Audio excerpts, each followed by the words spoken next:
এটা মূলত একটা জাস্ট রুটিন সৌজন্যতা। নতুন সরকার হিসাবে তারেক রহমানের সরকার দায়িত্ব নেওয়ার পরে বিভিন্ন মন্ত্রীদের সঙ্গে বিভিন্ন রাষ্ট্রদূতরা দেখা করছেন এবং সেরকমই একটা সৌজন্যতার একটা অংশ।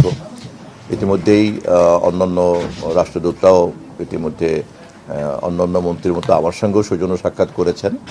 মার্কিন যুক্তরাষ্ট্রের রাষ্ট্রদূতের সাক্ষাৎটা আজকে হলো এবং এরকম একটা সৌজন্য সাক্ষাতের মাধ্যমে আমরা পরস্পরের যে বন্ধুত্ব, বিশেষ করে আমাদের গার্মেন্টস রপ্তানির ক্ষেত্রে সবচেয়ে বড় ডেস্টিনেশন হচ্ছে মার্কিন যুক্তরাষ্ট্র, আমাদের মানবিক সহযোগিতার ক্ষেত্রে সবচেয়ে বড় দাতা হচ্ছে তারা, রোহিঙ্গা সমস্যা সমাধানের ক্ষেত্রে সবচেয়ে বড় অংশীদার হচ্ছে তারা।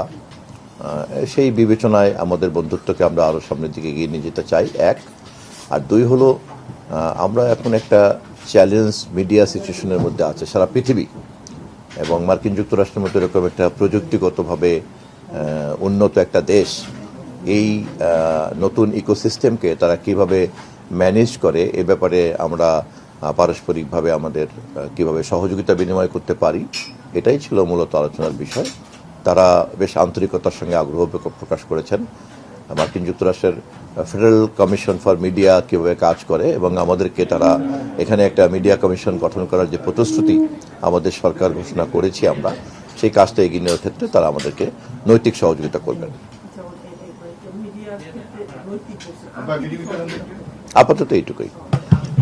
এবং আমরা দুই পক্ষ, মার্কিন যুক্তরাষ্ট্রের এখানকার রাষ্ট্রদূতের কার্যালয় এবং আমাদের মন্ত্রণালয় থেকে আমরা পারস্পরিকভাবে যৌথভাবে খোঁজার চেষ্টা করব যে কোথায় আমরা গণমাধ্যমের ক্ষেত্রে যৌথভাবে কাজ করতে পারি।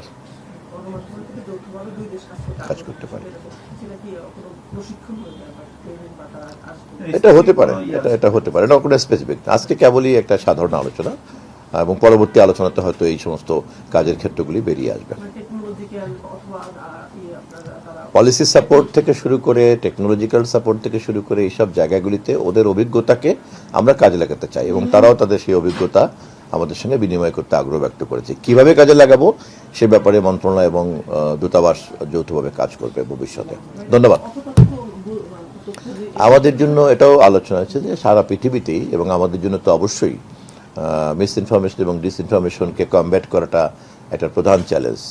তথ্য মন্ত্রণালয়ের দিক থেকেও এটা আমাদের জন্য একটা এখন যুদ্ধে পরিণত হয়েছে। বিশেষ করে ডিজিটাল প্ল্যাটফর্মগুলিতে যেভাবে মানুষের জন্য সুযোগ রয়ে গেছে, সেই সুযোগে অপতথ্য প্রচারকারীরা একটা বড় ধরনের সমস্যা তৈরি করছে সমাজ জীবনে, রাষ্ট্র জীবনে, নাগরিক জীবনে।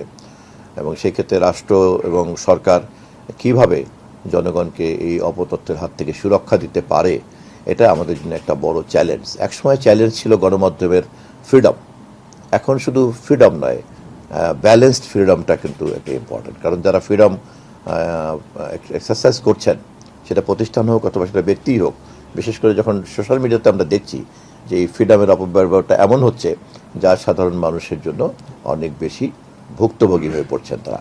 অতএব গণমাধ্যমের স্বাধীনতা এবং অপতথ্যের হাত থেকে জনগণকে সুরক্ষা দেওয়া, দুটো কাজই তথ্য মন্ত্রণালয়কে একসঙ্গে করতে হচ্ছে। আমরা সমস্যাটাকে বলেছি, বিনিময় করেছি, তাদের অভিজ্ঞতায় এরকম সমস্যা আছে, কিভাবে আমরা কোথায় কি করতে পারি আমরা পরবর্তীতে আলোচনাতে এগিয়ে যাব। আমাদের সমস্যা সমাধানের জন্য আপনাদের মন্ত্রণালয় এই যে কাজ করছি বলেই তো এরকম একটা উন্নত দেশের অভিজ্ঞতার জন্য আমরা আগ্রহ ব্যক্ত করেছি।